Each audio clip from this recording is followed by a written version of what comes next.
Tensions are mounting between India and Pakistan in the wake of last Thursday's suicide bomb attack in Indian-controlled Kashmir. Protesters in the capital of Pakistan-controlled Kashmir today protested alleged attacks on Kashmiris in several Indian cities after the bombing. And in India, police say they've killed 2 suspects linked to the incident. At least 40 people were killed in the deadliest attack on Indian forces in the disputed Kashmir in 30 years. A Pakistan-based militant group has claimed responsibility for the attack. India accuses Pakistan of harboring the group, but Pakistan denies any involvement. A court in the Maldives has ordered the arrest and detention of the former president, Abdullah Yameen. Yameen is accused of receiving $1 million of government money through a company implicated in a corrupt deal to lease tropical islands for hotel development. He denies the allegations. Preliminary hearings in his money laundering trial are expected to begin this week. And preparations have started for Hollywood's biggest night of the year. Workers are assembling scaffolding and bleachers along the famous Hollywood Boulevard. It'll eventually be the staging area where celebrities will make their entrance along the red carpet for the Oscars ceremony. The 91st Annual Academy Awards will be held next Sunday.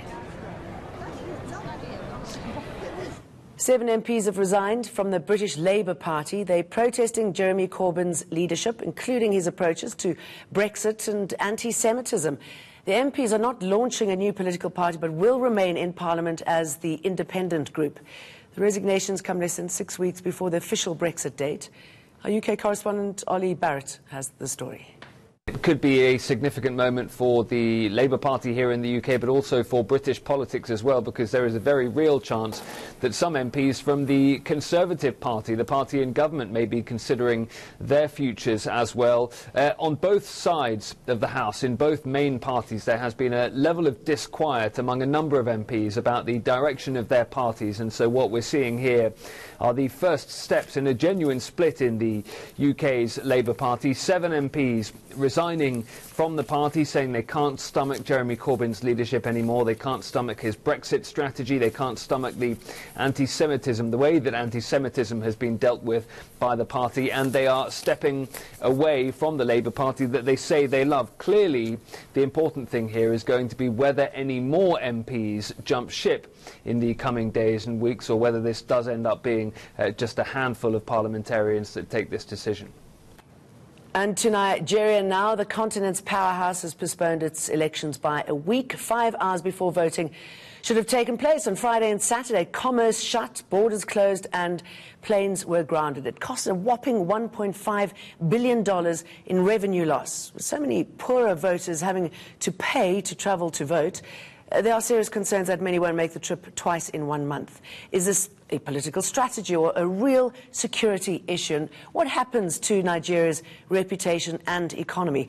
I'm joined by the CEO of the Nigerian Voice magazine, Olani Obudele, and Nigerian Union South African spokesperson, Adetolo Alubajo. Thank you both for joining us. Who would have thought that we'd be here again, right? Yeah, no one expected that. So Olani, what happened? I mean, is this a political ruse, some sort of political gain, or is there genuine security concern here? Well, the body in charge of the elections, which is INEC, had come out to say it has nothing to do with security or interference from any political party, but in terms of logistics. Although fingers have been pointing at each other, but it is unofficial, and there's no concrete evidence to that. So we just have to accept what the Independent National Electoral Commission had come out to say that is in terms of logistics. But quite an impact. I mean, just financially, 1.5 just wiped out in that time. You've still got 5 days to go. What sort of reputational and economic impact is this likely to have going forward? Definitely it will affect the market, the confidence and the trust, which is socio-economic effect on the country. As the powerhouse, the market is actually very uncertain as we speak. And the dire effect that it has on common people, the poor people, because most times you see people working in Lagos, but they are actually from neighboring states. So they need to travel. They have actually traveled to their various destinations to vote. And then the postponement is actually not a problem, but it's just the timing that is actually making this noise around the postponement. So do you think people are generally satisfied with the postponement and the reasons behind it? There's no point in looking for any sort of suspicious intent here. The majority perception is that they are not happy. And the perception is that there is something that INEC is not transparent about. They cited bad weather. The Minister of Aviation said it's not true. They cited internal sabotage, but we don't know the extent. We don't really have information about that. They are not coming out about that. Then they also cited logistics, but it's only a case of one state that has they cannot take the material from the CBN vote to actually the destination. So majority of the voters' voting materials have actually been dispatched.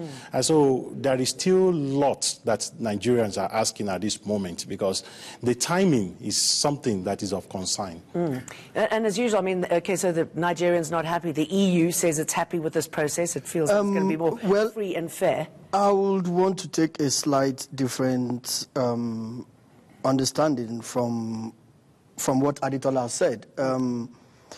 If we can see, I would say Nigerians are very understanding, you know, because I feel at this point in time, for every Nigerian, it's better to postpone election and have a credible and free and fair election. You know, aside from that, the ruling party, which is the APC, today at the caucus meeting, you know, in Abuja, where they also spoke about their disappointment, and accusing fingers have been pointed to the PDP. You know, things like INEC needs to reshuffle its officers because they've been too comfortable in that position, and one way or the other, they've been compromised by the other parties. But also the PDP as well is also pointing fingers to APC, you know. But in general, I think Nigerians have accepted their fate, you know. Okay, I mean, you say the understanding, but, you know, going back to what you said, I mean, you've got people leaving their cities, packing up their business, paying for transport, going out to vote, bad weather or not.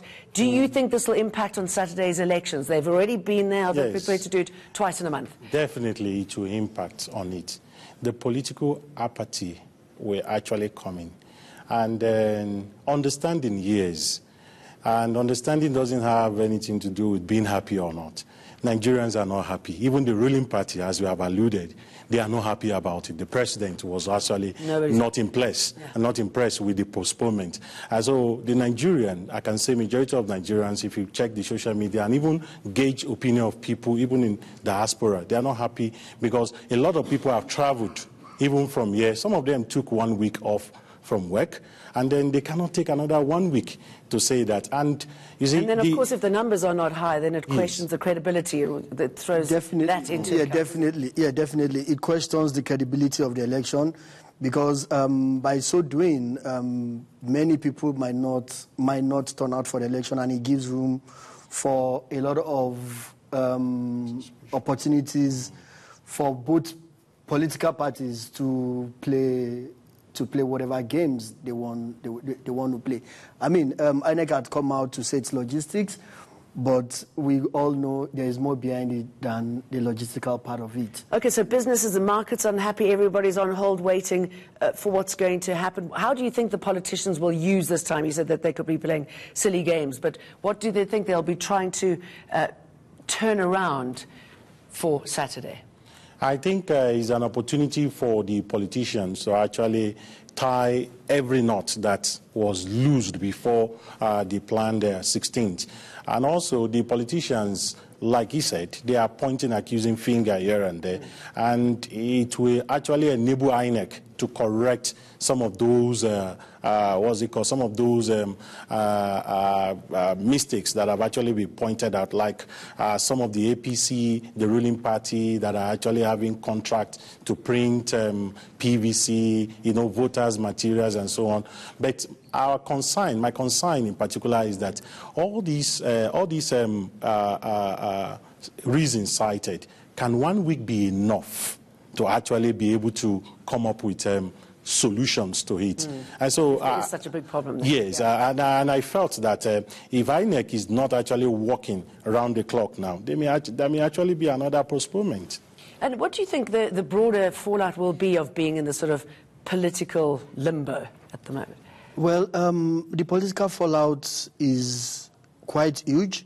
Like he said, probably it might affect the turnout of the elections, which is something we don't want to happen, which is not good, Also, the credibility of the election will also be in doubt, because now, from all political parties, whichever party emerges the winner, there's always room for suspicion from the other party. Yeah, it's not going to help. But most importantly, what really concerns me is we are all sitting down here and talking about the two main political parties, forgetting there are 74 political parties in this race. 74 political parties are on the INEC ballot box. How does this postponement of the election affect them? Because the two main parties, the APC and the PDP, they are financially buoyant to take the shock of the postponement of the election. But what about the other political parties? Well, I mean, how does it affect that might them? be one of the answers, isn't it? I mean, how to wipe out the other political parties. So they might not have the financial capacity to cover all the polling booths, because we have 174,000 polling booths around Nigeria. So that's also and what do you think, bigger impact. Will the security impact of this, is it likely to have any negative fallout? Anything can actually happen. And in the area of security, Nigeria is actually been battling. And like I used to tell people that President Buhari actually did well at the beginning of his administration. Yeah, he did start well. Concerning the Boko Haram. And then this can give room, actually, for some militias as well as some groups to actually vent their anger. Okay, let's leave it there, because they always enjoy this kind of thing. Adetola Aludajo and Olani Abododele, thank you very much. Thank you. Now, none of this has impacted fashion there. It's taken centre stage in Nigeria's election, in fact. Both of the major candidates come from the same ethnic group, and in a bid to attract other voters, they've been dressing up in traditional clothing. In Nigeria, it's not just what you say, but also what you wear. Parading in traditional outfits is a way of enticing local voters ahead of this week's election. With more than 200 ethnic groups across the country, there's a lot of colour, from Yoruba masquerade costumes to authentic Igbo attire. We've had people who have like 3 different posters, one in Igbo outfit, one in Hausa outfit, and the other one in Yoruba outfit. So that way, regardless of where people are voting from, they will think, yes, we're voting for our people. And if we vote for our person, he will represent our interests when he gets into government. In reality, the election is between 2 main candidates, both Muslim, both from the north, and both from the same Fulani ethnic group. But you'll see Muhammadu Buhari, the current president, out wearing traditional southern Yoruba hats. And challenger Atiku Abubakar can more than match him in the tribal fashion stakes. The outfits in which our leaders appear today tells a lot that we are trying to restructure the true Africa and true Nigeria. For you to do that, they have to lead by the example. There's an unofficial understanding in the main parties that the presidency alternates between a Muslim from the north and a Christian from the south after every 2 terms. It's a way of avoiding election violence based on religion and ethnicity. The 2 main parties don't have clear ideological differences, so it often comes down to the candidate. The election won't be decided on who wore it best, but the ability to connect with voters outside their main base may well be a key factor. Up next, we delve into the ICASA saga. Its leader is still at the helm of the oversight body, despite being sentenced to 20 years for fraud and corruption. And then the city of Joburg has evaluated the region's bridges, and only 6% are not in need of repair. And after the break, sport.